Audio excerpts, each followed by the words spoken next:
Where did the idea come from at such a young age to start mentoring children? When I grew up, there was a thing with our whole neighborhood with the boys. Like my dad would bring everybody over. We learned how to paint cars. We learned how to weld. We built grills for everybody in the neighborhood. Mr. David down the street, he taught us all how to brick in mailboxes. We bricked in our garages. We built like statues outside with the bricks and everything.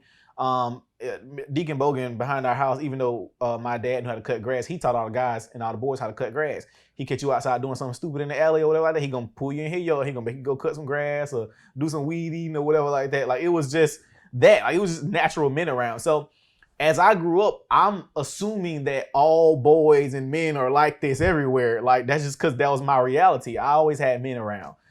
So when I got older and then realized like boys couldn't do simple stuff like change a ceiling fan or change a toilet, this stuff take 10, 15, 20 minutes. I'm just like, these kids don't know how to do this. They don't know how to change oil or nothing. Like I grew up doing all of this, so I started out doing that because so many young men were going to jail. Then one of my classmates got sentenced to 30 years in prison.